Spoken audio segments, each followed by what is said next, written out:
Frequently, when people talk about purpose, they talk about trying to find their purpose or trying to search for their purpose. And in some ways, we ask the question, is the language that we're using around purpose part of the problem? Like this apple that says, I am an apple, but why am I an apple? Clearly marked with some distress. Yes, but who am I and why am I that? What we know is that searching for purpose can actually lead to something called purpose anxiety. We say, why is purpose so hard to find? Well, think about what happened last time you lost your keys. What happens when we're searching for something? Usually we're searching for something because we've lost it.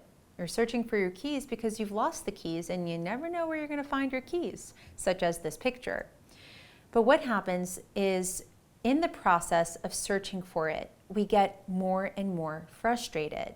And if you've ever had this experience, I'll keep using the key as a metaphor, you're searching for your keys, you're looking all over, you're getting more frustrated, you just decide to distract yourself and then, oh, there they are, right in front of your nose the whole time. And I think purpose can very much be a similar concept and a similar process because remember, negative emotions narrow our focus. A la the broaden and build, narrow and focus theory. So the more frustrated you get, the more likely you are to narrow and narrow and narrow your focus.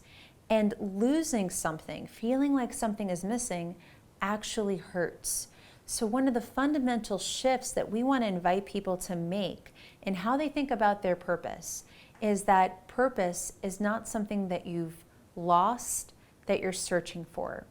We're going to help people shift their language to a language of uncovering purpose. When you think about uncovering purpose, it's not lost, it's there. You just have to uncover it. Just the same way Michelangelo would say that he would look at the statue and he would look at that block of stone and he would see the statue within it. And all he had to do was liberate it. He didn't have to come up with how he was going to build the stone. He just had to get rid of the excess. That type of thinking gets people into a more curious place. Otherwise, people are going to be in a place of feeling the sense of pain and feeling that sense of loss. That sense of loss can lead to something called purpose anxiety. In fact, this whole process of searching for purpose is a bit of a paradox. Park and Peterson found that while the presence of meaning is positively associated with life satisfaction, happiness, and positive emotions, as well as a negative association with things like depression and negative emotion. The search for meaning, however, is negatively correlated with life satisfaction, happiness, and positive affect, and positively correlated with depression and negative affect. So this is a bit of a paradox. Having purpose is correlated with being happy. Trying to get to purpose correlates with unhappiness at times. It doesn't have to, but it could.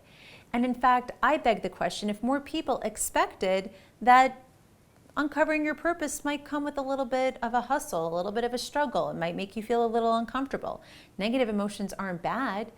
Would more people think that it's normal if they're struggling? Because otherwise, instead what happens, people struggle and they resist the struggle and they struggle even more.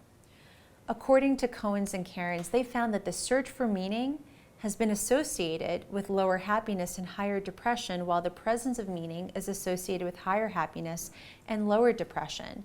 This is perfectly normal for us to go through a little bit of negative affect as we're trying to figure it out.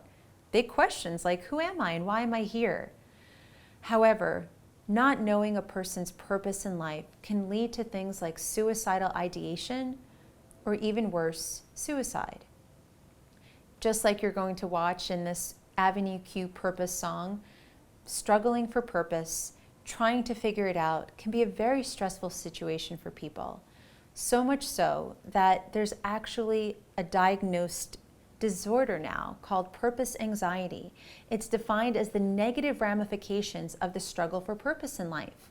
And we know that the vast majority of people crave a sense of purpose, but nearly always encounter some purpose anxiety through their search process, no matter what the searcher's age. And purpose anxiety can also significantly hamper other elements of well-being, both overall well-being and each element of PERMA-V. One of the ways that we want to put the science into practice is normalizing the struggle alongside giving people practical tools for how to uncover their purpose.